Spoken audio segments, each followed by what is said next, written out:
Bonsoir Yacine Bellatar. Vous allez bien? Figure et visage connu de l'humour français.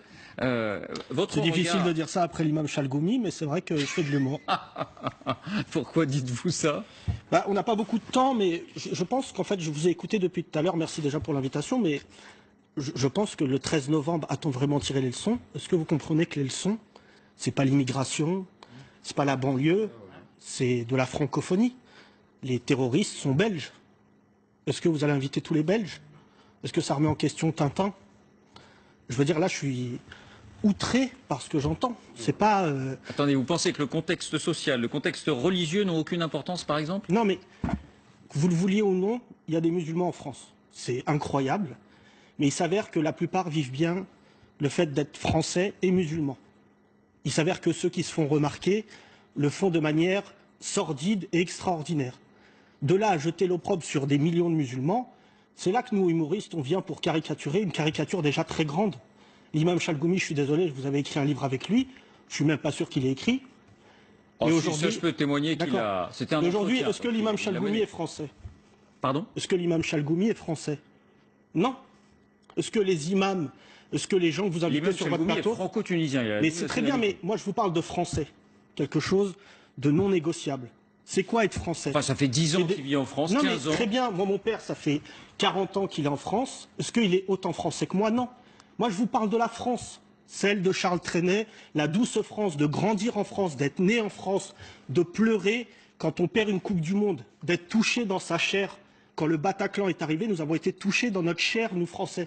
Vous nous enlevez ce deuil comme si on était complices. Moi, je vous appelle pas quand un journaliste fait une mauvaise chronique pour vous dire qu'est-ce que vous en pensez. Attendez. Alors, mettons les choses à plat.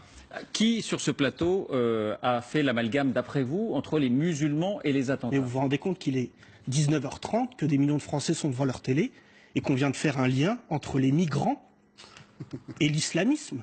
Mais c'est pas entre l'immigration et l'islamisme. Mais c'est très grave. Mais vous pensez qu'on a... Mais vous croyez vraiment que les Syriens... Ça peut pas être une analyse? Mais non, mais c'est pas une analyse à partir du moment où elle est erronée.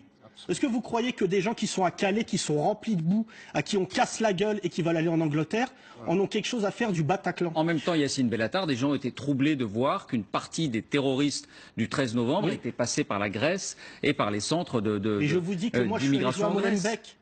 Les frères Abdeslam, ils viennent de Molenbeek. Pas tous, bien sûr, mais il y en a aussi. Abaoud vient de Molenbeek. Les meneurs, les leaders de cette atrocité ont un problème avec ce qu'on appelle leur pays. Aujourd'hui, c'est très facile de dire ils sont franco quelque chose. Quand on va voir un médecin, le médecin le plus compétent vous dit bah, quand vous avez le sida, je ne peux pas vous soigner.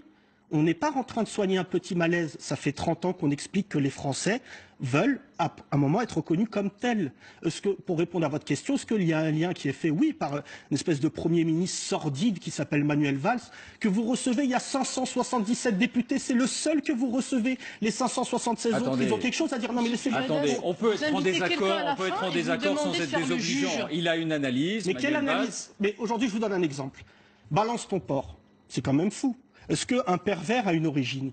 Est-ce que Weinstein, est-ce que Ramadan ont une origine ou une religion? Non, c'est juste des pervers.